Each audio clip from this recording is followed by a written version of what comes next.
pessoal, tudo bem?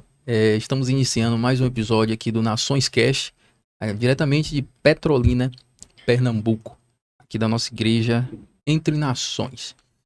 Hoje é um dia muito especial, estamos aqui com pessoas incríveis, mas antes eu gostaria muito que você fosse lá no nosso primeiro episódio, né? Esse é o segundo, a descrição. Na nossa descrição aqui está o link do primeiro episódio e acompanhar um episódio incrível que nós falamos sobre temperamento. Acredito que vai ser bastante edificante aí para a sua vida, para a vida da sua família, tá bom? Pois bem, pessoal, estamos aqui hoje na nossa mesa com o pastor Marco Aurélio. É um homem lá de Santo Antônio de Jesus, não é isso? Isso mesmo. E tá aqui compartilhando o coração dele, o conhecimento que ele tem. E hoje a gente vai falar sobre um assunto muito oportuno. Juntamente com ele também está o pastor Renato, lá de Simões Filhos. Quero dizer, pastor Renato, que é uma satisfação imensa também estar recebendo o senhor juntamente, compondo a nossa mesa. Está também o pastor Ítalo. Pastor Ítalo é lá de Brasília, mas já faz um tempo que está por aqui, pastoreando nossa igreja. E eu quero abrir esse podcast hoje compartilhando um pouco sobre um tema bastante oportuno que nós vamos discorrer e guarda aí o seu coração porque vai ser algo incrível. E hoje vamos estar falando sobre masculinidade. O que isso tem a ver com você que está aí nos acompanhando, o que isso desencadeia na nossa vida, na vida da nossa família. E quero abrir esse podcast hoje dando a voz ao pastor Marco Aurélio, e pode ficar à vontade para se apresentar, e a gente vai hoje estar falando sobre esse assunto. E o pastor Marco Aurélio é um cara que tem essa expertise nessa área, que Deus tem levantado ele e tem usado ele nesse ponto. É um prazer estar aqui com todos, né? É uma honra para mim estar aqui com esse povo lindo. Fiquei encantado com a cidade linda, povo bonito. Verdade. Mas sei que só a beleza da cidade não é o suficiente. Deus quer mudar o todo, né? Então ele disse assim, que Deus um dia amou o mundo, e o mundo ali é o cosmos, ele amou tudo. Ele amou as pessoas, as praças, as ruas, e ele quer transformar tudo. Então nós estamos aqui hoje, nessa manhã, para compartilhar um pouco do que Deus tem colocado em nosso coração, de como essa transformação de Deus é possível a todos e a tudo. Então será um momento muito especial. Benção. Pastor Renato também tem muitas experiências aí, né, pastor? Valeu, galera, bom dia. Então, meu nome é Renato Pedro, né? Sou casado, pai de família, tenho 3 filhos, Rebeca, Isaac e a Estezinha. E para mim é uma honra poder estar aqui junto com os meus amigos, né? Acho que é uma mesa de amigos, e uma mesa de amigos a gente fica muito satisfeito. Estar em Petrolina novamente, morei em Petrolina por um tempo e temos andado por aí, né? Adquirindo experiência, podendo somar e abençoar o corpo de Cristo. Peregrino, né? Peregrino, né? Peregrino, e grato a Deus por ele ter nos escolhido para poder ser instrumentos, né, na restauração de famílias, na restauração de vidas, e falar sobre um assunto tão pertinente como esse nos deixa feliz. Pastorzão Ítalo, também compondo a nossa mesa. Fique à vontade, pastor. Tudo bem, gente? Como vai? Que bom, né? A gente tá aqui hoje, é o cumprimento de uma palavra. Eu me lembro que em 2017 nós iniciamos um trabalho aqui na cidade. Eu falava semanalmente para cerca de 150 a 200 homens aqui no batalhão do Exército da nossa cidade. Naquela oportunidade, inclusive, eu recebi um título de amigo do batalhão. E o comandante, ele pediu para uma vez por semana eu poder ir lá dar um plantão. A gente, naquela oportunidade, recebia muitas demandas de homens com problemas como o alcoolismo, problemas na área da sexualidade, eh, enfim. Então, eu percebi ali a necessidade que a igreja tem, que nós temos como pastores, quanto líderes espirituais, pessoas que estão influenciando cada um dentro da sua esfera de atuação, a desenvolver um trabalho mais segmentado para os homens. A gente sabe que os homens, eles têm uma carcaça, eles têm uma estrutura, principalmente o homem nordestino, né? Pernambucano, sertanejo, ele tem toda aquela estrutura de orgulho. E, e eu creio que, como o pastor falou, nós precisamos de homens quebrantados, homens transformados, né? O pai de família que é transformado pelo evangelho, o filho que é transformado pelo evangelho, o marido. Então, tem uma frase do Chesterton que ele diz que a coisa mais extraordinária é um homem comum com uma esposa comum e seus filhos comuns. Então, ele está falando sobre viver família. E esse é o desejo do nosso coração. Ontem nós tivemos uma conferência de homens aqui na nossa igreja. Tivemos ali uma média de 200 homens, a primeira e a segunda sessão. E é um sonho realizado. Para mim foi um sonho, estava ali realizado, porque era justamente aquele ambiente que eu queria proporcionar. Aquele ambiente de quebrantamento, aquele ambiente de confronto que nós vivemos ali, né? Os que estavam lá sabem do que eu estou falando, foi excepcional. Então eu estou realizado, mas a gente sabe que o processo é longo, o processo é árduo, né? E a gente precisa continuar sendo intencional. Então, assim, dentro da minha perspectiva, eu creio que essa conversa hoje, ela de alguma maneira vai gerar um start, ela vai dar aí um pontapé inicial para aqueles que vão nos acompanhar e vão nos assistir aqui. Eu achei muito pontual é, alguns pontos, principalmente, que o pastor Marco Aurélio trouxe. E eu pude ver o quanto que a Bíblia, ela dita o passo a qual a nossa sociedade vem vivendo hoje. E, literalmente, nós percebemos que o homem da nossa geração, o quanto ele vem sendo infantilizado, diminuído, e muitas vezes isso se dá de uma criação, isso se dá daquilo que ele consome na infância, isso se dá do que o cerca, né, ao seu redor. E eu queria, pastor Marco Aurélio, ouvir um pouco do senhor compartilhando esse assunto, principalmente do que se dá do homem hoje, muitas vezes fugir, buscar fugas constantemente, seja através das mídias, através de vícios fúteis, que visa simplesmente o prazer próprio, né? O alto prazer constantemente, e muitas vezes acaba fugindo do que de fato é o papel dele. Eu vou começar aqui e a gente vai batendo um papo. Eu lembro muito de um homem que a Bíblia fala, o nome dele era Naamã.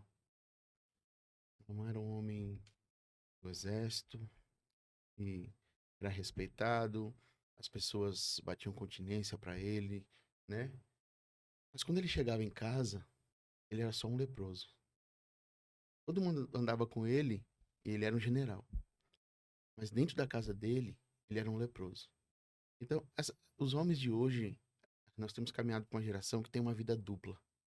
Lá fora, eles querem viver orgulhosos, numa pose e isso, mas dentro da casa deles, as máscaras caem.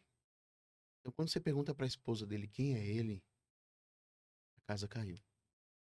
E aí, aquele cara, que todo mundo tinha que se render a ele e tal, ele teve que ouvir uma escrava para encontrar um caminho de cura. E o pior é que quando ele vai lá viajar para encontrar o profeta nem sai para falar com ele. Manda um servo. Porque assim, às vezes a gente olha e acha que o problema da nossa vida são as lepras. Sei lá, a pornografia, a masturbação e vários outros tipos de pecados que a gente vê como pecado, como adultério. Mas às vezes a raiz de todos esses pecados está no nosso orgulho. Então ele tinha que mergulhar naquele rio que ele não queria 7 vezes, ouvir uma escrava, não ser atendido pelo profeta, porque Deus queria tratar o coração dele. E quando Deus tratava o coração dele, a lepra saía. Então, às vezes, a gente precisa olhar muito, aprender a olhar muito mais para o coração e encontrar onde isso tudo tem nascido. Entende? É, eu achei isso bastante pontual, principalmente quando a gente passa para observar a nossa geração hoje e nós percebemos o quanto nós buscamos armaduras e proteções em coisas que literalmente nos afasta de Deus, simplesmente talvez para manter um status, para manter uma aparência, mas é como o pastor acabou de falar. Quando nós tiramos a armadura, é que a gente vê de fato como estamos. Então, eu acho que o convite hoje seria para tirarmos a armadura, né? Nós homens que precisamos sair e ter essa proteção, com certeza, mas eu acho que é chegado também um tempo de olharmos para dentro e ver de fato em quem a gente tem crido, em quem temos crido, quem é que tem sido de fato a nossa fortaleza e quem que nos guarda. Será que é, é o Deus desse século? Ou será que nós temos literalmente confiado no verdadeiro Deus? Eu queria também ouvir o pastor Renato falando sobre isso, porque a OMS tem um ponto importante aqui. Ela, em 2018, se salvo engano, ela publicou, por exemplo, o vício pôs como um vício uma doença, o videogame.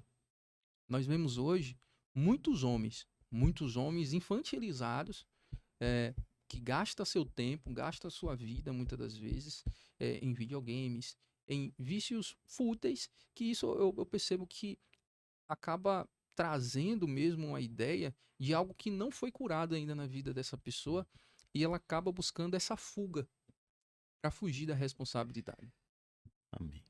Eu acho que a questão da fuga é algo muito sério, porque isso se dá desde o início, né? Desde que o homem pecou, o primeiro homem pecou, ele se esconde. Então o homem sempre está fugindo, na verdade, de mostrar quem ele é de fato. Porque quando Deus procura o homem, ele traz uma fala que ele fala: eu ouvi tua voz, né? Tive medo e me escondi. Então nós estamos nos escondendo de trás como o pastor Marco Aurélio falou, né?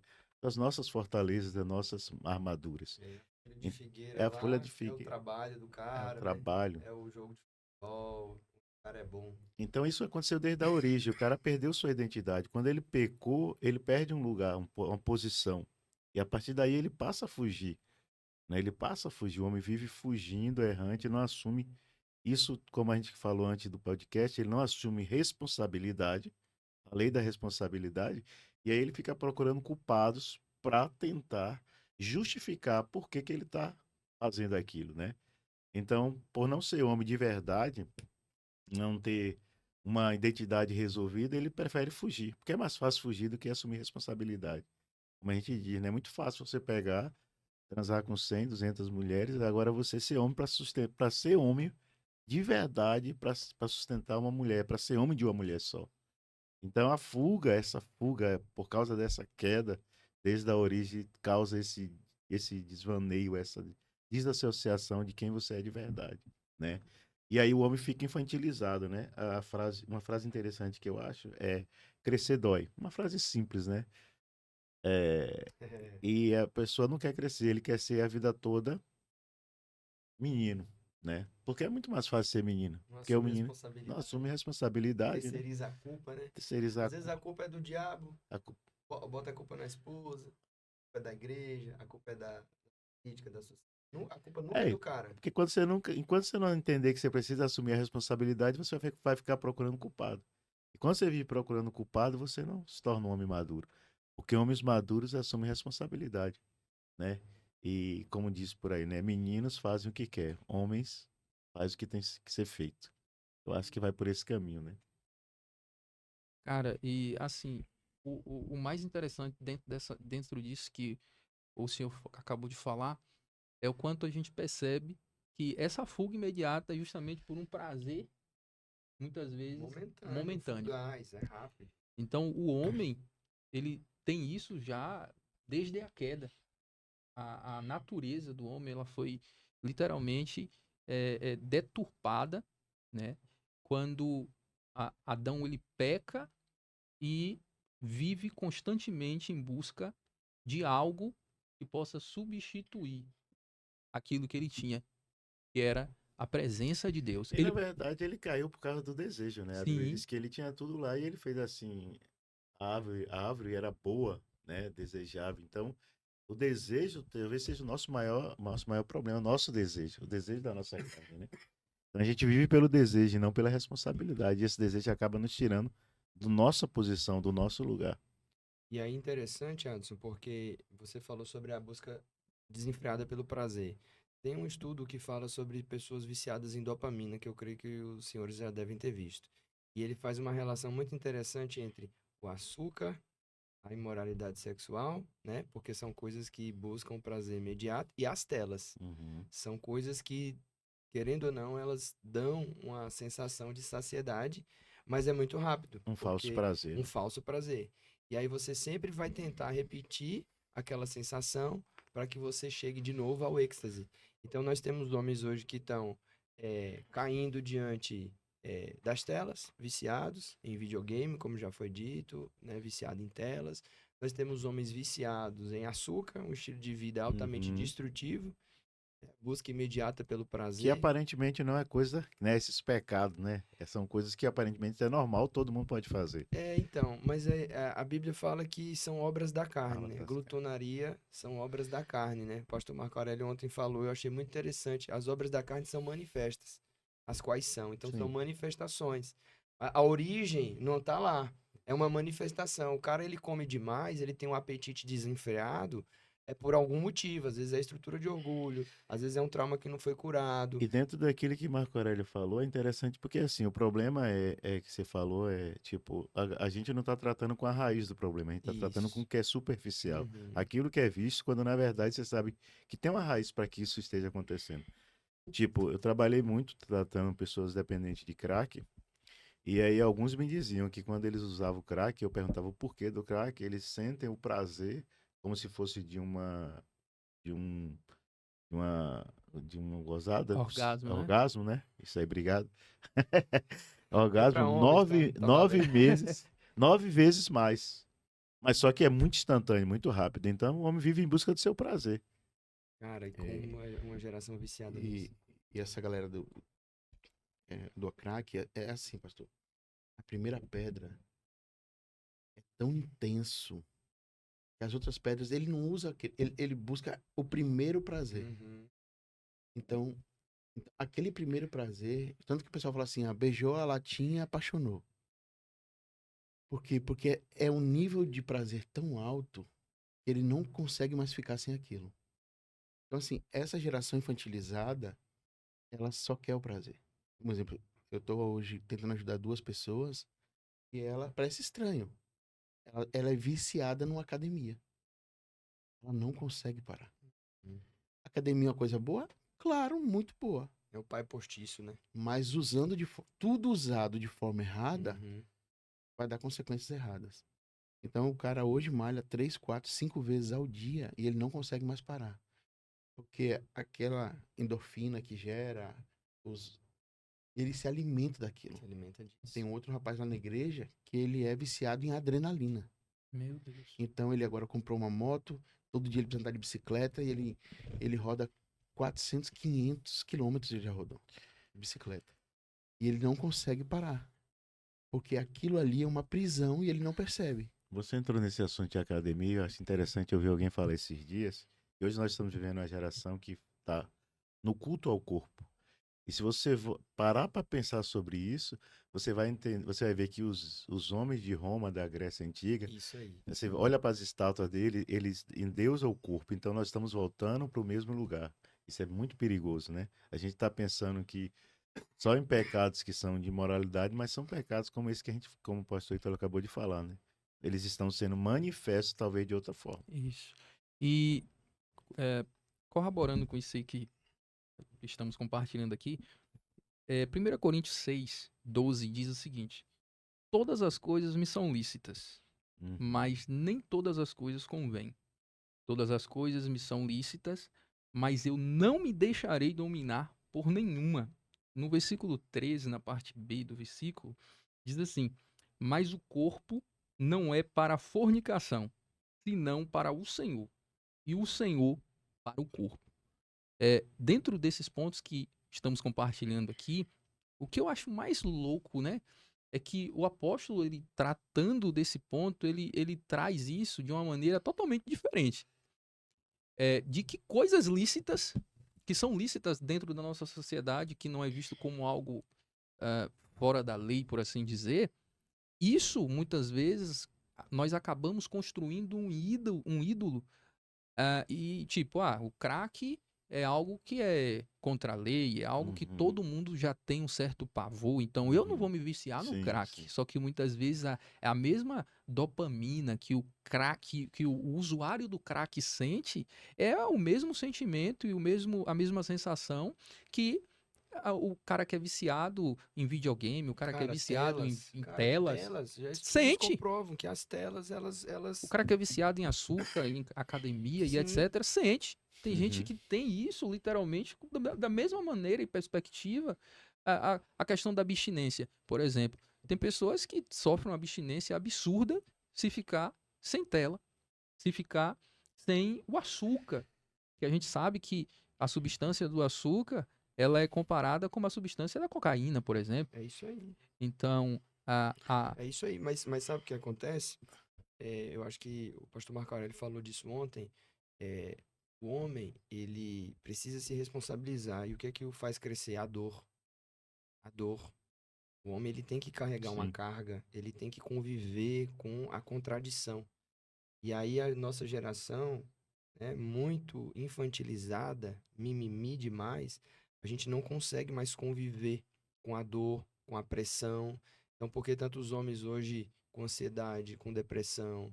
O cara abandona a família, abandona a esposa, porque diante de um problema, ele faz o que ele está acostumado a fazer, que é o que Adão fez, Fugir. fugir. Ele mete o pé, vai embora, entendeu? E deixa lá. Quantos homens, eu estava conversando ontem com a minha esposa falando de quantos homens, pastor Marco Aurélio, que tem um problema, a esposa confrontou o cara fecha a cara, vai embora para casa da Bom. mãe, passa 2, 3 dias lá, entendeu? Até melhorar, aí ele melhora, o astral dele volta para casa. E não Na, senta para na conversar, próxima não discussão que resolve aquilo, tiver, né? não resolve, o cara volta de novo. Volta Ou de então novo. vai embora, ou então vai dormir na casa de um amigo.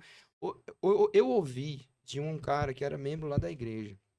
Hoje ele não congrega lá mais não, graças a Deus. E aí ele disse assim, ó, não, minha mãe deixa o meu quarto arrumado Arrumado. dentro Na hora que eu quiser voltar. da casa de mãe. Por quê? Porque quando ele tinha problemas dentro da família, ele ia pra casa da mãe dele, entendeu? E o senhor falou disso ontem com muita propriedade, né? Agir como menino, sentir e pensar como menino. E são Então, esses meninos que estão querendo casar, né? São esses meninos que estão desesperados para casar, achando que casando vão resolver o seu problema de imoralidade sexual. E não se resolve casando. Ah, eu vou casar, né? E aí, pronto, eu não vou mais ver pornografia, eu não vou mais me masturbar, eu vou casar, eu não vou ter mais problema com afetividade, não. O casamento não resolve, você precisa se resolver para casar. Você foi muito feliz quando você usou esse texto, né, de Coríntios, e eu acho importante, quando o texto fala, tudo é lícito, mas não deixarei me dominar por nenhuma. Eu acho que o pecado está naquilo que te domina. Não é que você não pode fazer, o texto é muito claro, mas é aquilo que te domina. Quando Caim matou Abel, o Senhor falou para Caim: o seu pecado está diante de ti, cumpre a você dominar. Então ele tinha o desejo de matar. E Deus chegou para ele e falou assim: ó, está diante de você a decisão, controle o a ira, controle. controle seus Então apetites. nós nos chegamos diante de muitas situações e aí que nós somos tentados e aí você tem a decisão, controlar ou se entregar. A frase que o Watson gosta que eu falo, que a cultura engole o hábito no café da manhã. Sim. É sobre isso. Tem um autor que eu gosto muito dele, e ele fala sobre cosmovisão, mas na perspectiva dele, né? É Santo Agostinho. E ele fala sobre as partes inferiores da alma, que são os vícios, e as partes superiores, que são as virtudes. Então, os vícios é aquilo que eu me deixo dominar. Pela ira, o cara não consegue controlar os apetites sexuais. O pastor Marco Aurélio ontem falou. Como saber se eu sou um devasso? Seus olhos, né? De 1 a 10. Qual é o nível de autocontrole que você exerce quando você passa na rua e você vê uma mulher gostosa? Quando você vai para academia e você vê uma mulher seminua, como você se comporta? Você dá vazão à sua carne ou você consegue se manter ali controlando os seus apetites. Então, o cara que não consegue controlar os seus olhos, ele não consegue controlar nada. Mas Scott tem uma frase muito legal que ele fala: ou você tem um domínio próprio, ou você tem um demônio próprio. Então você decide. Ou você tem um domínio ou demônio. Fala um pouco mais disso aí, mano, que você... Ontem eu achei fantástica esse filtro, né? Essa peneira que você colocou sobre os olhos e sobre esse autocontrole. Porque assim, é, às vezes a gente não olha para tudo que Deus faz e até os nossos 5 sentidos, né? Então, assim, principalmente o homem, ele é atraído pelos olhos. Então, o homem viu, o olho dele fixa, é um negócio de louco. E aí a Bíblia fala assim, ó, se os seus olhos forem maus, não é os seus olhos são maus, ele fala assim, ó, tudo em você será mal. Então, eu sempre gosto de falar para os homens, principalmente, assim, examine os seus olhos. Se você não consegue controlar ele, não é que os seus olhos são ruins. Tudo em você é ruim. Você não vai ser aprovado. Então, a gente precisa começar a nos medir. Tem uma coisa que, às vezes, eu acho que a igreja torceu um pouco isso, é que a Bíblia fala assim, ó, examine o homem a si mesmo. Ninguém tem que me examinar. Eu preciso aprender a me examinar. Tem uma coisa que eu faço na minha vida toda semana. Me examinar. Então eu falo assim, ó, um exemplo. Eu, Marco Aurélio, estou pastor. Eu tenho vários problemas dentro de mim. Um exemplo. Eu não tenho problema de falar. Eu sou um cara extremamente orgulhoso. Eu tenho um nível de justiça própria mais do que alto. Talvez seja a minha maior luta na minha vida. Você é colérico, não é? É uma justiça própria. Se a Carol tivesse aqui, ela já falaria colérico. Então, assim, justiça própria é uma coisa que me persegue. Muito. Dentro daí eu vou falar ira, um monte de coisa. Então, assim, Deus vai colocando as pedras no meu caminho e eu vou examinando. Eu tropecei, eu venci, e eu mesmo vou medindo os níveis. Por exemplo, o ano passado, eu chamei os pastores da minha igreja e falei assim, velho, esse ano eu fiquei preocupado comigo. Porque eu percebi que em vez de eu diminuir, eu aumentei na justiça. Então, nós precisamos aprender a nos examinar. A parar, fazer uma autorreflexão e se arrepender. Falar, Senhor, me ajuda, eu não consigo. Porque assim, ó, não deu tempo de eu falar ontem, o texto que eu li, mas ele fala assim, olha, Paulo fala assim, vem um espírito que me esbofeteia, e eu orei, e ele não sai. E o Senhor olha para ele e fala assim, Paulo, quando você perceber e admitir que você é fraco neste lugar, você vai se tornar forte. Por quê? Eu não venço os problemas da minha alma querendo ser forte. É estranho. Eu venço eles admitindo que eu sou fraco e pedindo força de Deus na minha vida. Muito bom. Então, pressão, o cara, sei lá, o cara tem um problema, sei lá, de justiça própria. Eu preciso falar, Senhor, eu não consigo vencer. E eu abro mão dessa luta. Eu sozinho nunca vou vencer. Se o Senhor não tiver comigo, eu vou perder todos os dias.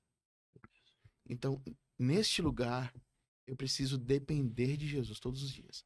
Eu falar de mim, né? Eu acredito que todos os homens necessitam ter, no mínimo, uns 3 pontos fracos grandes.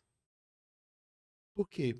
É pra gente cair em pecado, não. É pra gente aprender a depender de Deus. Admitir e reconhecer isso, né? E onde Isso. entra a prestação de conta nisso? É que o isso. senhor A falou? prestação de contas, ela nos ajuda a nos guardar nessas fraquezas. E quando eu falo assim pra Renato, pastor Renato, cara, ora por mim. Esses dias eu não tô conseguindo vencer. A nobreza tá aí, né? Cara, isso né, que fala assim, um ferro afia outro ferro, o amigo tá ali pra nos afiar. Provérbios Tem- 27, 17. Tem foi o horas, tema ontem. um exemplo, meu nome é Marco, um dos significados de Marco é martelo, aquele que bate. Tem horas que Deus vai ter que colocar pessoas na sua vida pra bater em você, pra alinhar a sua vida, pra alinhar o seu coração dele. Por quê? Porque nós estamos cheios de deformidades no nosso coração. Então, o que é que eu preciso fazer? Esse que é o erro. Nós não temos que tentar ser forte. Uhum. Nós temos que admitir a fraqueza e falar, Senhor, eu quero que o Senhor seja forte nessa área na minha vida.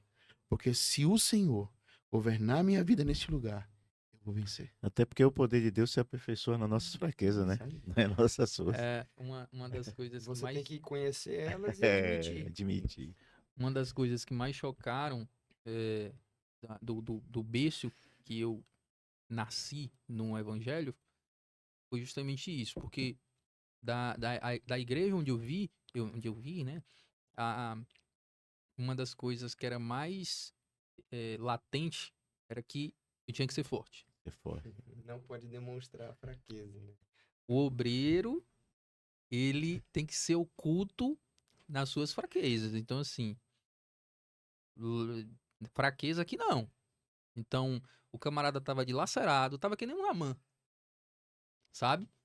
Por dentro tava acabado, mas o que importava era É a modo. armadura. Armadura. Então, e isso choca demais, tanto com a igreja, que é um assunto bem pertinente para esse tempo, quanto para a sociedade como um todo, né? O quanto isso bate forte, de certa maneira, por exemplo, a gente vê o feminismo feminilizando o homem de uma maneira negativa, Isso aí. literalmente negativa, mimizenta, Uhum. mimado, Hipersensíveis, hipersensível. homens que não Não é aguentam sobre arroz, isso. Homens fracos, confronto, né? homens Homens fracos. fracos. Homens Isso, fracos. não é sobre isso que a gente tá falando aqui, tá Sim. bom? Feministas, corta esse vídeo É bem em outro momento. Mas assim, não é sobre isso que a gente tá falando. Nós estamos falando aqui sobre literalmente sermos fracos, entendendo a grandeza de Da Deus, graça. da graça de Deus, e entendendo também que a fraqueza em Deus é o que nos faz sermos fortes diante de uma sociedade tão pecaminosa que tenta disturpar literalmente o que é ser homem, né? É, você falou sobre a armadura, tipo assim, sobre Naamã. E essa armadura é aquilo que o mundo vê, né? Mas o que vai te fazer forte de fato é aquele que tá lá dentro que ninguém vê. Tem um texto que eu acho, eu nunca esqueço desse texto, eu lembro que minha pastora pregou isso lá em Goiânia, Hebreus capítulo 12, e esse texto é muito forte para mim. Ele fala assim, ó, na luta contra o pecado, vocês não resistiram a ponto de derramar sangue. Uhum. Isso é muito forte. Na Hebreus luta 12. contra 12, 4. Na luta contra o pecado, vocês não resistiram a ponto de derramar sangue. Uau. Então você vai ter que resistir. O pecado está nos assediando, Meu né? Deus. O tempo todo.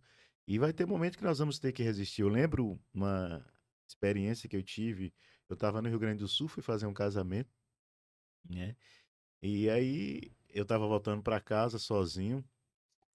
E eu cheguei no aeroporto, peguei o avião, e esse avião, eu comecei a sentir uma sensação muito estranha. Muito estranha. Eu comecei até a pensar, será que esse avião vai cair? Será que esse avião vai cair? Entrei no avião, um avião vazio. Fui para minha cadeira, peguei um livro. Normalmente eu viajo, levo livros para ler. E de repente chegou uma moça. E a moça, a mulher que me atrai. Mulher que me atrai não são mulheres sensuais, são mulheres muito arrumadas. Ela tinha, ela era muito arrumada, né? Tipo assim. E ela chegou e eu lendo o livro, você vacilando, pediu para sentar do meu lado. Eu deixei. E de repente ela falou assim: Você sabia que esse avião tem cerveja? Serve cerveja? E eu tava focado no livro, eu falei: Não. E aí ela começou, eu tentando ler o livro, e ela começou a puxar assunto. E daqui a pouco aquela voz, né? Voz que nos salva, né? Ela puxando assunto tipo, e essa voz falou no meu coração: Você tá a essa altura, você acha que ninguém tá te vendo, mas eu tô te vendo. Por que você permitiu que essa mulher sentasse do seu lado? Instantaneamente eu pedi para ela levantar. Ela falou, mas por quê? Eu falei assim, não, eu só quero que você levante. Vá para o seu lugar, porque senão eu vou me levantar daqui e vou para lá. Então, nós vamos ter que ter esse cuidado de entender que os olhos do Senhor estão em todo lugar e que nós não podemos vacilar. Qualquer vacilo que você acha que você é normal, não tem nada a ver, é esse nada a ver que está levando muita gente pro... É esse nada a ver aí que tá levando muita gente pro buraco. Uhum. O Billy Graham, ele tem 10 segredos, ou vamos dizer assim, 10 dicas, né? Que ele dá para os jovens ministros, para os ministros. E vale lembrar que ele morreu já com quase 100 anos de idade, né? Foi sepultado com honrarias. Foi o único pastor, ministro do evangelho, foi sepultado no mesmo nível de um presidente da nação americana. E aí um dos conselhos que ele dá é esse: nunca fique perto, nunca fique Eu sozinho não entro num elevador com uma mulher nunca se só fico com a tiver eu e mulher. ela, né? Não, e eu já tenho isso na minha vida de muitos anos, né? Radical. De muitos anos de passar no carro sozinho, às vezes ver uma irmã da igreja e tal, que não posso levar. É um valor. Você tem que ter valores. Princípios, Quando né? você tem esses princípios, fica fácil você tomar decisões. Então, homens que não andam por princípios também, eles são presa fácil para o inimigo. Tanto homens que não têm princípios, como também homens que andam sozinhos. Sozinhos. Homens que andam sozinhos também, eles estão vulneráveis, que nem o pastor Renato São falou. perigosos. Geralmente as tentações elas Quando acontecem você tá só. quando a gente tá só, A quando a Bíblia gente diz, tá não em é bom que o homem viagem. esteja só, né? Quando você tá só é perigoso. Eu sempre quando viajo, eu levo os meninos da Se igreja não puder comigo. levar a esposa, Sempre leve levo. alguém. Sim. Eu acho engraçado que Jesus, Deus, né, quando fala assim, Deus fala assim, ó, não é bom que o homem esteja só. Mas quando ele fala isso, o pecado não tinha entrado no mundo. Agora imagina isso depois do pecado. Meu Deus. Eu não tinha nem pensado nisso. É, Agora. Não, Pecado. tá no Éden, tá tudo arrumadinho, não tem pecado, É não tem porque- nada. E ele é fala porque assim, a ó, gente- não é bom, tá É só. porque a gente pegou isso, não é bom que o homem esteja só e só usa pra casamento. Mas ultimamente eu tenho entendido que ele não só é pra casamento, né? Não, cara, em E tudo. porque ele. Jesus Você... enviou os discípulos de 2 em E 2. pode ter certeza que o momento que você vai ser tentado é o momento que você tá só. Homens que andam sós, eu tenho muito preconceito, na verdade, eu desconfio. Homens que andam em isolamento, homens que andam sozinhos, porque eles são um alvo fácil. Eles estão Essa muito questão do vulneráveis. isolamento, eu lembro que um versículo eu falo, alguns versículos eu falo, o versículo me salvou. E eu lembro que quando eu cheguei na igreja, 2006, não, 96, perdão, eu era muito solitário por causa das minhas feridas. Então, assim, essa solidão era a minha fuga. Então, assim, por ser muito ferido, abusado, toda essa questão, então eu me guardava, eu fazia dessa armadura, essa era a minha armadura de proteção. Eu não confio em ninguém, eu não converso com ninguém, eu não compartilho minhas dores com ninguém. Confessar pecado Tá, jamais, né? jamais, tá tudo aqui dentro. Eu sou um cara forte, né? Então esses abusos, esses abandonos de infância da figura paterna, né? Então eu me tornei um cara violento. Então qualquer pessoa que pisasse meu pé, eu agia com violência. Então eu fui para a igreja com isso. Então, e qualquer coisa a isso eu queria reagir. Eu lembro que uma situação que aconteceu na igreja, e aí eu me isolei, né? Me isolei, e aí o meu pastor me deu uma palavra que eu nunca esqueço, foi Provérbios capítulo 18, que fala assim: o solitário busca os seus próprios interesses e se insurge contra a verdadeira sabedoria. Eu lembro que eu fui para a praça da cidade, li aquele versículo e decidi assim: a partir de hoje eu não vou ser mais solitário. Amém. Porque eu guardava dentro de mim um abuso de 25 anos que eu nunca fui contado para ninguém. E aquilo me doía todos os dias. Era aquele lugar, é como diz a luta, né? O lutador sabe onde é a sua ferida, então o teu treinador, adversário, ele vai saber onde ele bate. Então, esse lugar de dor, ele precisa ser confessado, porque senão Satanás sempre vai bater naquele lugar e você nunca vai conseguir sua verdadeira liberdade. Meu Deus. E tem uma frase do Kant, um filósofo que não era crente, mas parecia que parecia mais crente do que muito crente. Uhum. Ele diz o seguinte, que a liberdade está em fazer o que não se quer. Isso aí. Eu sou livre não quando eu faço o que eu quero, porque quando eu faço o que eu quero, eu sou escravo do das meu minhas desejo. Escravo do meu vontades. desejo. Uhum. Sou escravo das minhas vontades. Só que a sociedade, ela é influenciada por muito do que Freud falava.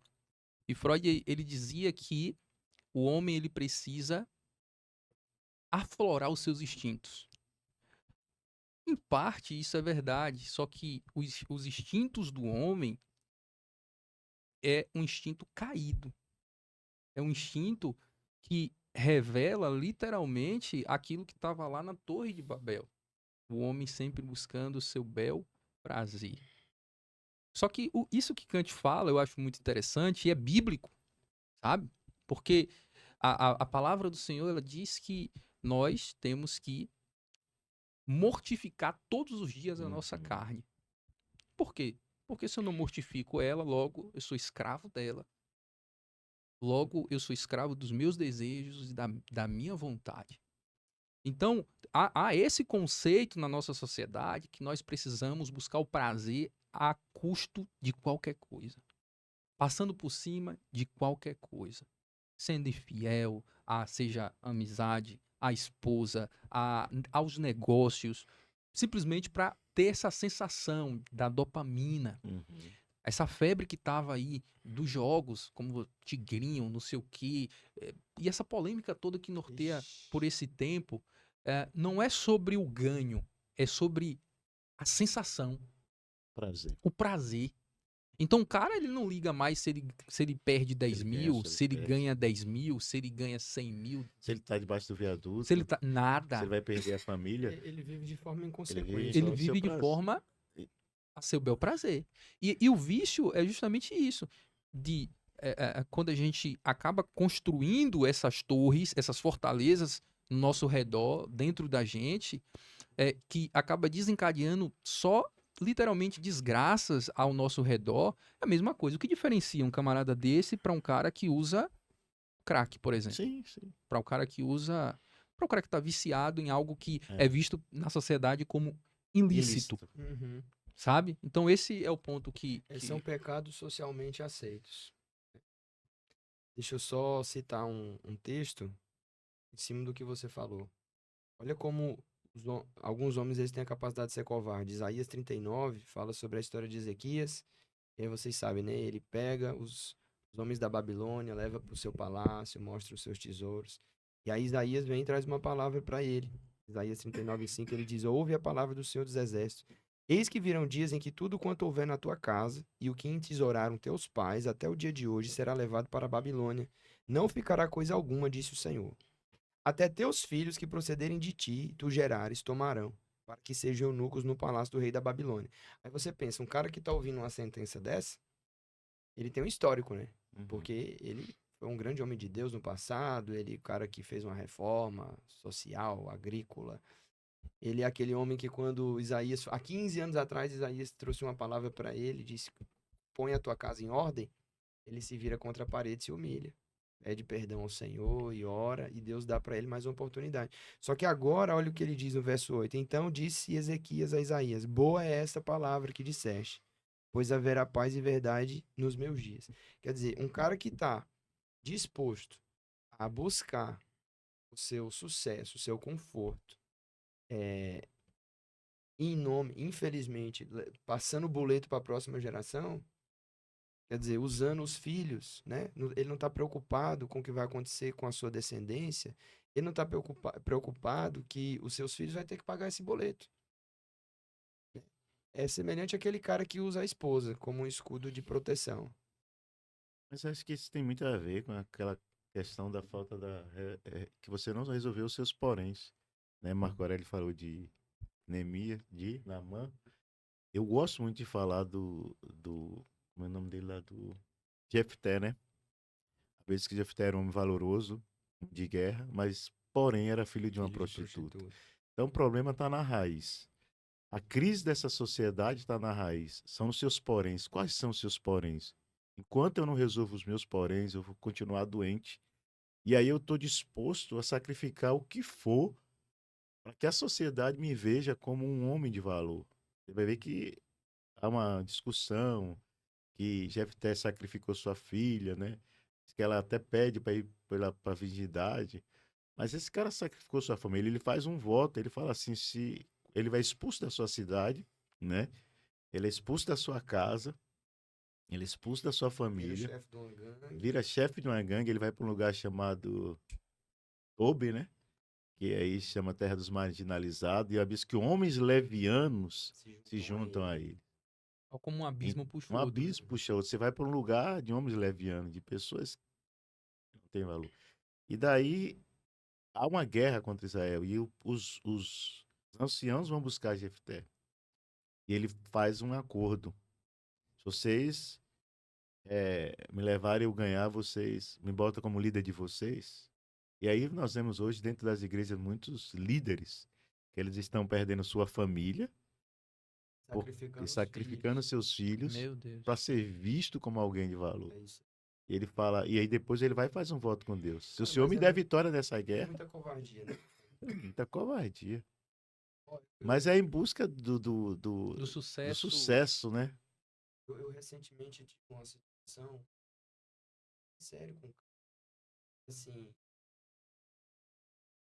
o cara vai, se esconde debaixo da barra da saia da mulher, tá? Transfere a responsabilidade para os outros e pode. E a esposa tem que ficar ali e ela tem que segurar a barra. E aí você falou ontem, né? A voz da igreja é uma voz feminina, né? Até quando isso vai continuar, cara? É. Os homens fugindo das suas responsabilidades, deixando a mulher carregar filho, deixando a mulher carregar a espiritualidade. Hoje, até o lado financeiro, né? Porque hoje as mulheres elas estão aí ativas no mercado de trabalho, se profissionalizando, se capacitando cada vez mais, e os homens têm ficado para trás. Os homens estão perdendo em tudo, em todos os quesitos. É trágica a situação. Perdão. Deixa eu te falar uma coisa. Eu não sei se vocês viram essa semana, saiu uma reportagem que... Eu esqueci agora o nome do curso. Tem um curso na USP que eles agora tiraram todos os livros escritos por homens. Só vou poder estudar agora livros que foram escritos por mulheres. Há muito tempo que isso vem sendo atacado e a igreja tem se calado. Tem atacado em que esse homem tem sido sempre colocado como o, o homem mau, o marginal, o bandido, que tem esses homens. Não tô falando que eles não existem. Uhum. E para isso existe a justiça. A justiça tá aí para isso. O cara fez, ele tem que pagar. Mas uma coisa que eu queria deixar claro aqui para quem tá nos assistindo é que assim, o que eu falei, eu quero deixar claro aqui assim, ó, Deus está chamando nesse tempo homens fortes que conhecem suas fraquezas e levam as suas fraquezas a Deus. E eles não vivem movidos pelas suas dores e fraquezas, mas eles vivem movidos pela força de Deus nas fraquezas dele e na vida dele. Então, assim, hoje o mundo tem tentado acabar com essa figura masculina. Mas Deus está levantando novamente reis e sacerdotes. Amém. Amém. Deus está posicionando homens que vão novamente se renderem a Jesus. Quebrarem seus corações, serem quebrantados pelo Senhor. Serem sarados e restaurados pelo Senhor. Por quê? Porque há uma promessa que eu confesso a vocês que quando eu olho com os meus olhos humanos, eu acho ela quase impossível. Mas haverá uma igreja gloriosa. Sem mancha, sem mácula, sem ruga, vestida com atos de justiça. E essa igreja, ela está se levantando em pequenos focos em todo o mundo, no Brasil principalmente, eu tenho Uhum. visto. E assim, eu fico muito feliz quando eu viajo, a gente começa a conversar com homens, e ele fala assim, eu nunca te vi, mas você tá falando a mesma coisa que eu falo. É isso aí. Uma voz no Pelo céu, né, na Espírito, ação, né? Espírito. O pastor Marco Aurélio falou sobre a ira do diabo e essa caça aos homens. E não é novidade, né? Você vê lá a matança que houve para os filhos dos hebreus no Egito, dizima todos os meninos. E aí você vê também a matança dos inocentes, o nascimento de Jesus, sob o governo de Herodes, o Grande, manda matar todos os meninos abaixo de 2 anos de idade. Então, você vê lá os homens da Babilônia que mandavam castrar os hebreus quando eles eram deportados para a Babilônia. E Satanás não mudou a sua estratégia, permanece sendo a mesma, É né? mesmo. A castração dos meninos, né? E a matança dos meninos. Aí você vê ideologias nefastas, como essa ideologia hoje, da ideologia de gênero, né? Que quer destruir, quer castrar e quer tornar os meninos Na verdade, em eunucos. É o que a gente tem visto hoje. Pastor, posso falar um pouquinho sobre isso? Deve. Eu queria ler um texto. Vamos lá. Cantares, capítulo 8, versículo 8. O ano passado, eu, minha irmã e uma outra pastora fizemos um projeto chamado Ideologia de Gênero para falar nas igrejas. E começamos a rodar todas as igrejas para falar sobre ideologia de gênero. Muitas portas se abriram, muitas se fecharam. Em muitas igrejas você chegava e ele falava assim, ó, você tem 5 minutos para falar de um assunto desse. Meu Deus. E por quê? Porque esse texto que eu quero ler com vocês me chamou muita atenção. Ele fala assim, ó, Cantares o quê? 8:8. Temos uma irmã pequena que ainda não tem seios. Uhum. E ele faz agora uma pergunta. O que faremos a essa nossa irmã no dia em que dela o povo começar a falar dela? Então ele faz uma pergunta assim, ó. O que nós vamos fazer quando o mundo começar a olhar para as nossas crianças? Para a irmã mais nova que ainda não tem seio. O que é que nós vamos fazer? Já tá olhando, né? Aí no 9 ele responde. Ele fala assim: se ela for um muro, nós edificaremos sobre ela um palácio de prata. Uau. Ele fala assim: nós vamos construir uma casa em cima dela, e nós vamos ficar em cima, olhando os inimigos, para que eles não cheguem perto dela. Uau. Ele continua: e se ela for uma porta, nós vamos cercá-la com tábuas de cedro. Cara, Então, assim, ó, a nossa missão como igreja é proteger nossas crianças, Proteger. é guardar elas, é colocar sentinelas, é colocar protetores sobre ela, porque há abusadores, há ideologias, Pedófilos. pedófilos, há de tudo para destruir nossas crianças. E tem uma coisa que o pastor falou, e eu quero só encerrar essa parte da minha fala, é assim, ó. Todas as vezes que Deus vai levantar um libertador, o ataque é com as É crianças. isso aí. Então presta atenção, igreja, que você está me ouvindo. Está na hora da igreja colocar homens que vigiem nossas crianças, cercá-las de proteção. Porque esse é o alvo do diabo daqui para frente. Eu acho interessante, desde quando eu estava em Jocum, uma das coisas que a gente aprendeu lá foi o seguinte: a gente está perdendo, talvez, nossas crianças até dentro de nossas próprias igrejas, quando vem para nossas igrejas crianças já órfãs de pai, né? A figura paterna que é importante. Elas vão para a salinha e as salinhas só tem tia. Só tem meninas, só mulheres. Elas só tem meninas e só tias cuidam das salinhas. Então esses precisam. E hoje nós fazemos isso na nossa igreja. Na igreja nós temos casais que vão para a salinha. Essas pessoas, essas crianças precisam entender que tem os tios também. Existem homens. Então, acho que isso é importante se falar aqui.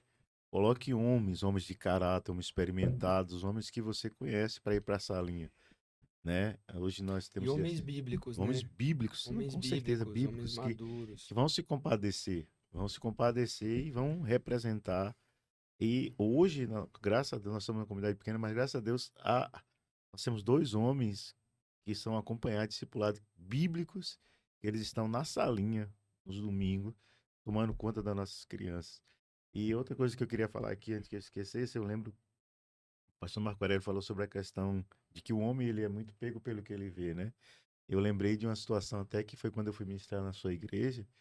Tinha um rapaz que ele tinha muito problema com pornografia, muito problema com moralidade. E tem um livro do Bob Sog que é Pacto com os Olhos, que eu indico esse livro. E eu passei esse livro para esse cara e isso mudou. Tive com ele depois de quantos anos? Quase 10 anos.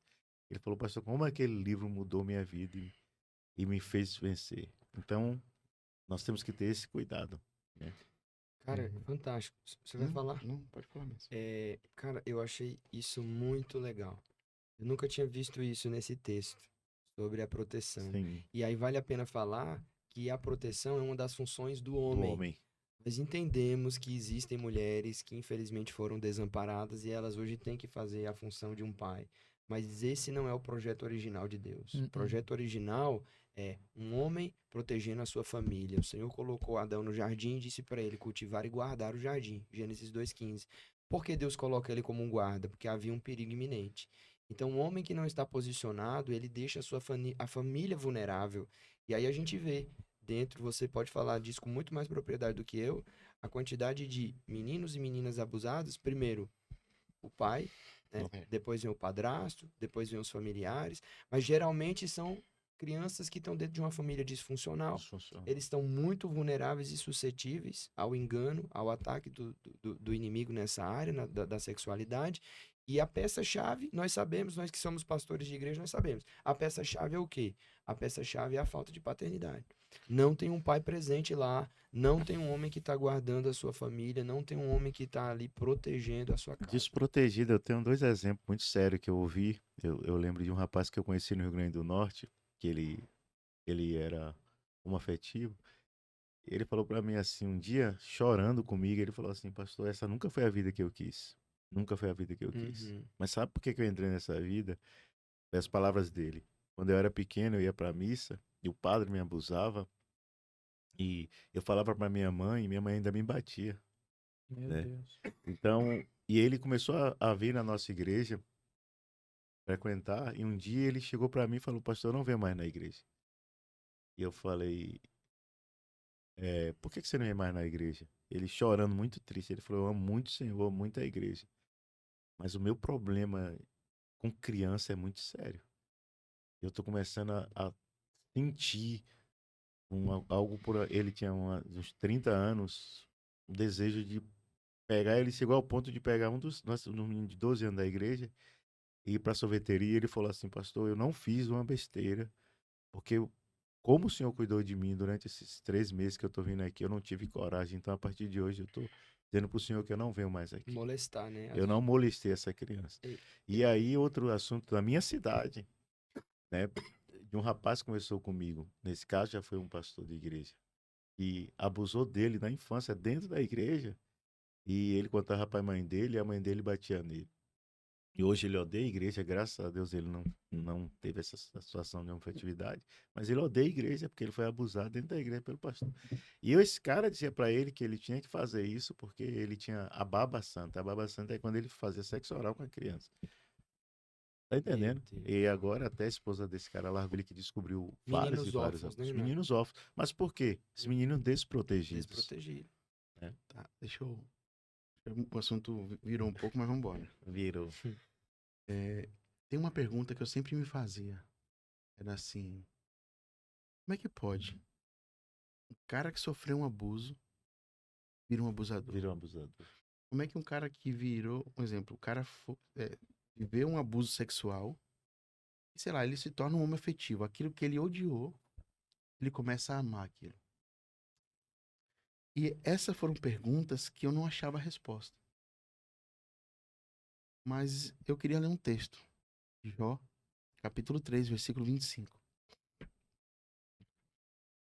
E diz assim, ó: porque aquilo que eu temia me sobreveio, e o que eu receava me aconteceu. Presta atenção, eu vou continuar lendo o texto. Ele fala assim, ó: existe uma lei no mundo espiritual que ela é assim, ó: tudo que eu não quero ser, eu me torno. O medo, ele é um imã. Ele é um imã no mundo espiritual. Então você fala assim: eu sofri um abuso e eu odiei aquilo e eu quero matar aquele cara. Você vai começar a se tornar igual a ele. E aí, quando isso começa a acontecer, você começa a viver agora o versículo 26. Que ele fala assim, ó: nunca mais fui tranquilo, nem sosseguei, nem consegui repousar, mas só vinha sobre mim Perturbação. Aí você fala assim, o cara fala assim pro pastor, ele fala assim: pastor, eu não quero ser isso. Ele não quer ser isso. Não quer. Ele tá Com falando a certeza verdade. ele não Ele quer. tá falando a a verdade. Ele não tá mentindo. Só que enquanto ele não resolver isso no coração dele, Ele vai vai fazer. continuar ele se tornando o que ele mais odiou. Geralmente é o que? A falta de perdão, né? Falta de É porque resolução. assim, pastor, Aquele rapidinho. ódio, aquele Eu ressentimento. vou falar rapidinho aqui como eu acredito, tá? Sim. Quando o filho pródigo volta pra casa, ele fala assim: eu vou tá comendo lá a comida do porco, ele lembra da casa do pai, ele fala assim: os trabalhadores comem melhor do que eu. E ele cria um pensamento. Ele fala assim: eu vou retornar pra casa do meu pai e direi assim ao meu pai: pai, pequei contra os céus, pequei contra ti, eu já não sou digno de ser chamado teu filho. Me recebe como um trabalhador. Ele arquitetou, voltou, e ele retorna para casa. Quando ele tá indo, o pai já tá esperando ele, se abraçam e tal. E aí ele fala de novo a mesma frase. Ele fala, pai, eu pequei contra os e contra Ti. a remissão, pastor. Ela precisa ser feita em 2 âmbitos. No céu Espiritual. e na terra. Uhum. Então, tudo que nós vamos resolver em 2 âmbitos. E nós temos resolvido apenas só em um. Só no céu, né? Só Ou- confessar pra Deus tá resolvido. Ou um só na terra. O cara te chama, pede perdão e acabou. Aham. E não resolve assim. Muito bom. Eu preciso procurar, um exemplo, o cara foi meu abusador, beleza, é difícil, mas eu vou procurar ele. E eu vou perdoar ele. Muito bom. Só que depois que eu perdoar ele, eu vou ter que entrar no meu quarto, fechar a porta e procurar o meu pai. Meu Deus. E eu falar assim, pai, eu quero me arrepender de todo o sentimento de ódio, de vingança. E ele precisa viver o processo de consertar no céu e na terra. Então o que a igreja tem feito ela tem feito somente ou um Ou outro. ou outro. E aí você fala assim, o cara não muda. Na verdade, a igreja faz só um, né? E os Só no coaches, céu, né? os coaches fazem o outro, né? E hoje é isso, né? Destravar emocionalmente, não sei o quê, reviver o trauma. Essa é uma prática bem comum hoje aí, né? Essa situação que você tá falando é interessante. No meu caso, é tipo, quando eu era pequeno, a coisa que eu mais odiava fazer era comprar cachaça pro meu pai. E eu sempre falava, eu nunca vou beber. Eu nunca vou beber. Então, assim, meu pai tinha aquela prática, hoje em dia não, antigamente, vai pegar o copinho da pinga. Aí eu ficava, por que não compra logo 2 garrafas e deixa dentro de casa? Eu tinha ódio de morte de ter que comprar a pinga. Só que depois eu me vi bebendo, tomando a mesma pinga que eu disse a vida toda que não ia tomar. É isso que agora ele falou, continua. É porque essa é uma lei do mundo espiritual. Belíssimo. Tudo que eu não quero ser, eu me torno. Uau. Principalmente, eu vou falar de novo, principalmente, um pai e mãe. Há um princípio que nós não temos levado em conta. Deus nunca mandou você amar o seu pai. Deus nunca mandou você amar sua mãe. Mandou honrar. Sabe quando é que a gente se quebra? Quando a gente não honra pai e mãe. Quando nós perdemos o senso de honra. Quebra-se algo. E aquilo que eu olho, um exemplo, eu olho para minha figura, meu pai lá e eu falo assim, olha, eu odeio meu pai que bebe. Você já se alinhou. Pode esperar, negão. Teu futuro é cachaça. Aí eu odeio meu pai que é um abusador. Se prepara, negão. Aquilo que você mais temia vai vir sobre você.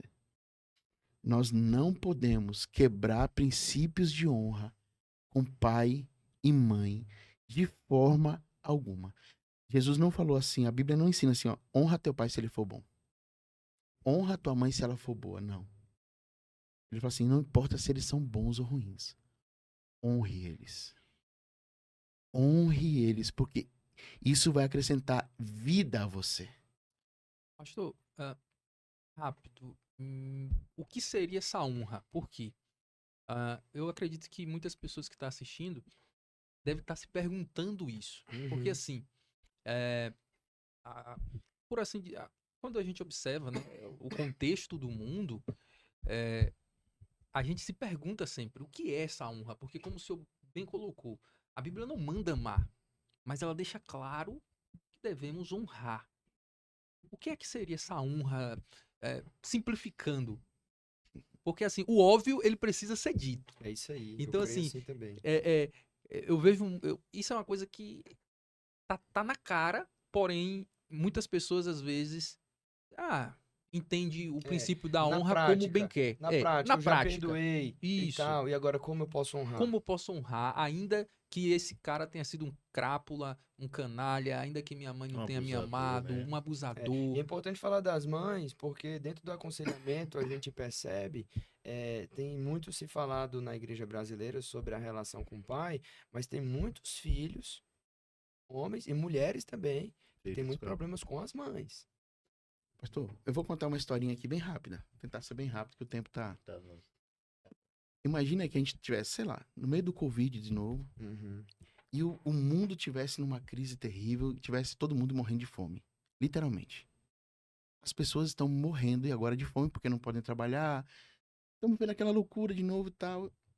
E aí chega o pastor Renato na tua casa, bate lá e fala, Ítalo, ele, diga meu, rapaz, eu cheguei pra comer. Ele falou, véi, tá todo mundo morrendo de fome e eu não tenho comida.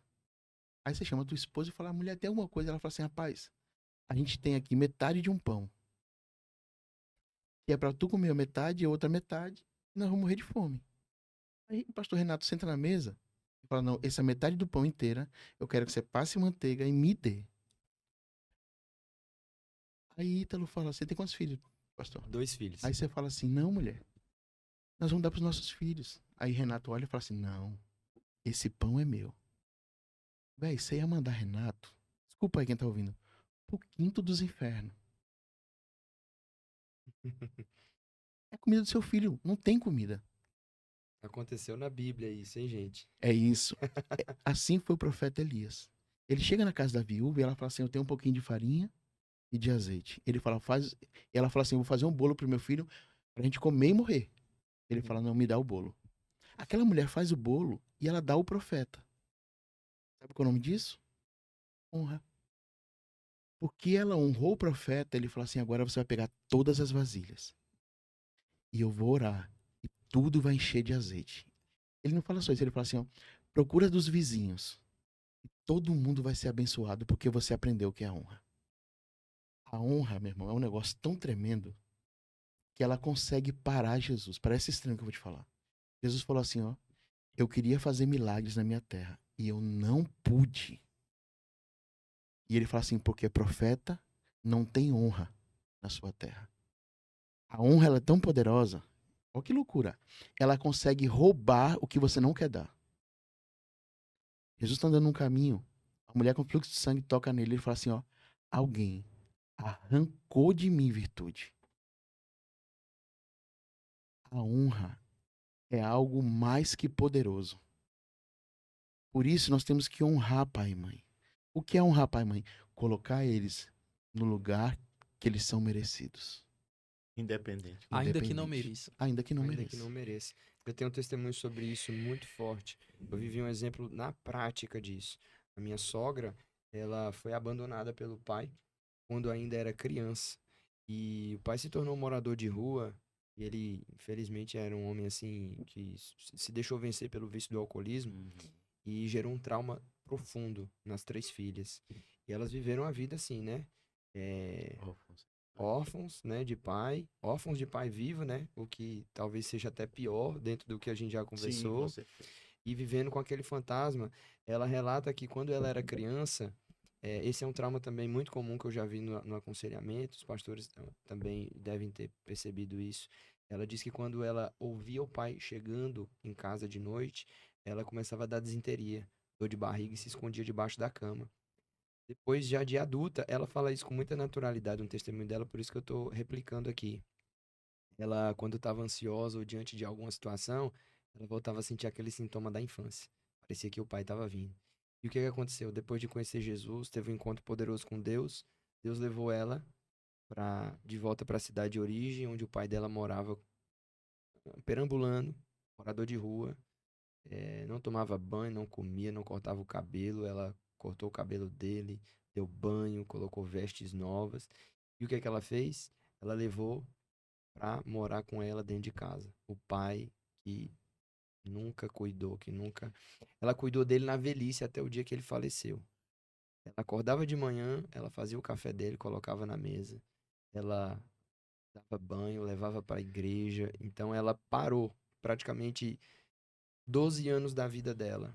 Os últimos 12 anos da vida dele. Ela cuidou dele até o dia em que ele foi sepultado.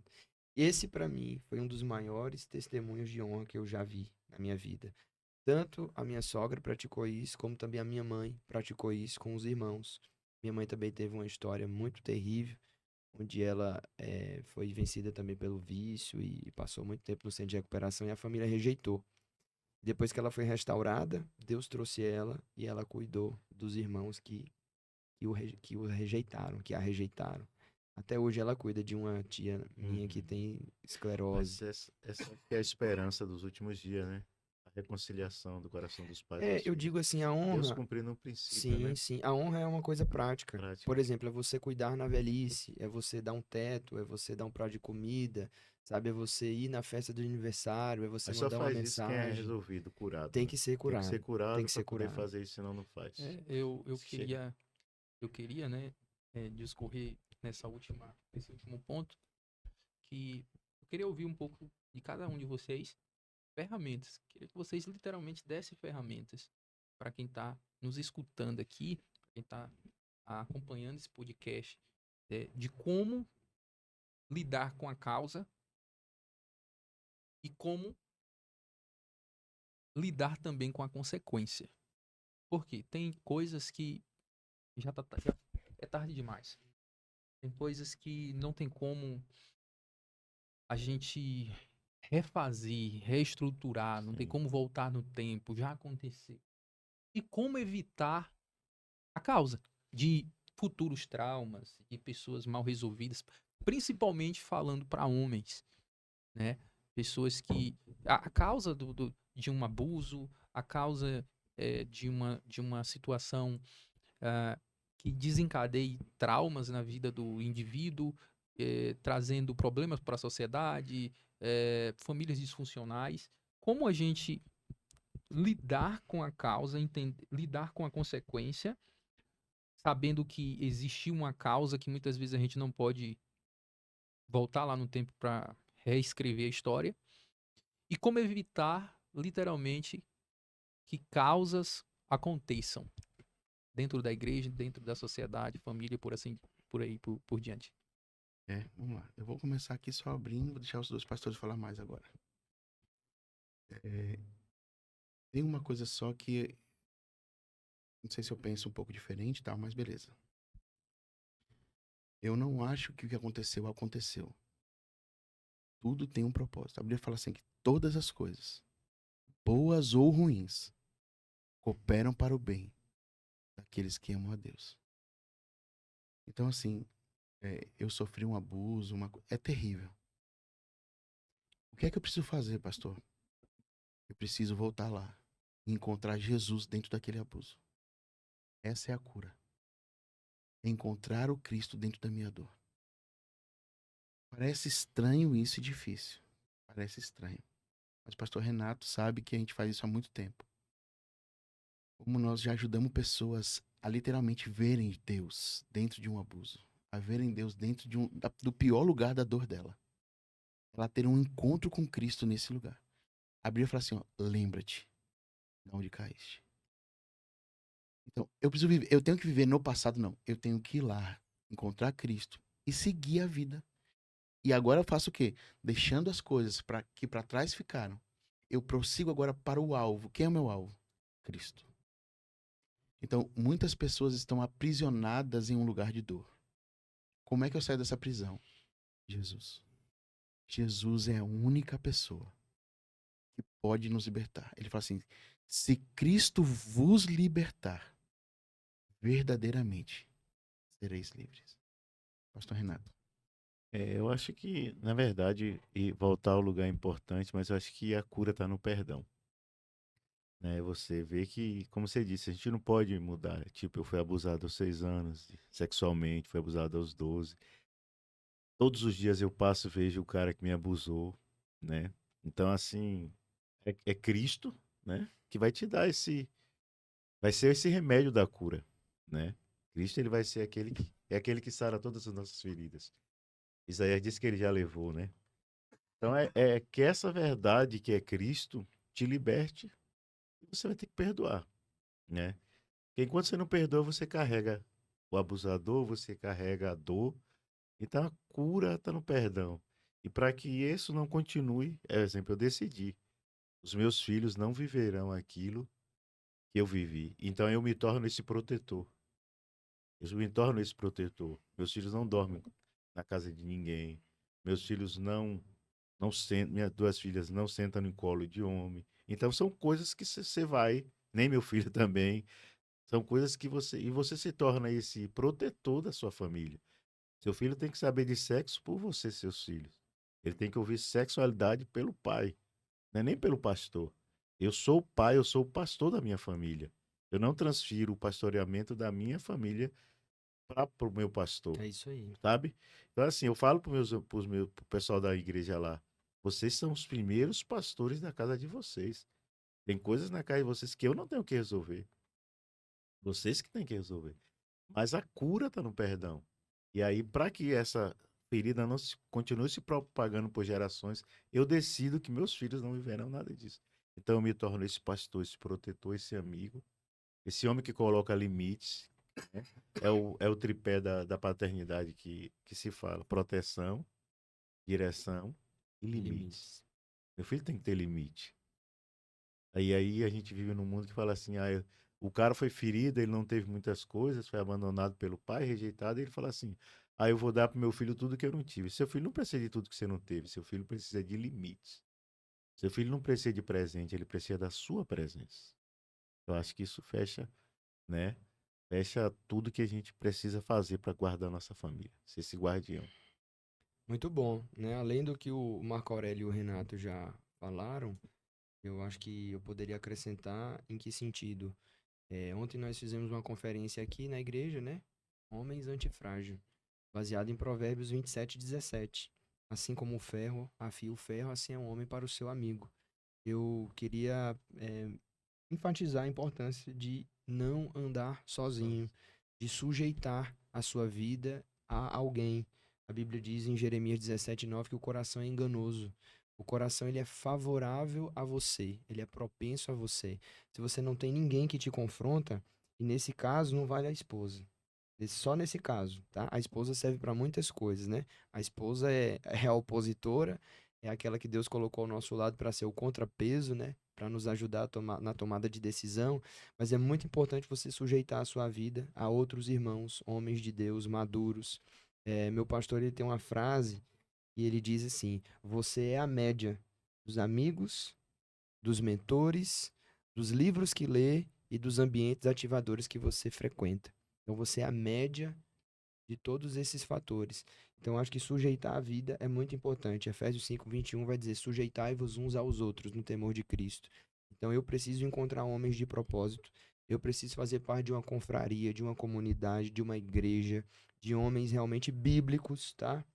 Não é aquele homem macho, alfa, né? Hoje que tá aí na moda, que grita, que coça o saco e que é adepto ao estilo de vida saudável, de academia, não. Nós estamos falando aqui de homens bíblicos, homens santos, né? Aqueles Quebrantado. homens quebrantados diante de Deus, diante de Jesus, diante da cruz. Como Wesley disse, dá-me 100 homens que nada temam senão o pecado e que nada desejem senão a Deus. Então é desse tipo de homens que a gente está falando. E eu só queria terminar dizendo que, sobre essa questão dos traumas, o que é que eu penso? Eu penso que nós somos seres humanos, imperfeitos. Quando Deus nos deu os nossos filhos, os nossos 2 filhos, para mim e para Carol, ele sabia que nós somos imperfeitos e, inevitavelmente, por melhor que nós possamos ser na criação dos nossos filhos, por mais tementes a Deus, nós vamos errar. Nós vamos errar com eles, nós temos a certeza disso. Mas, aí onde entra a humildade.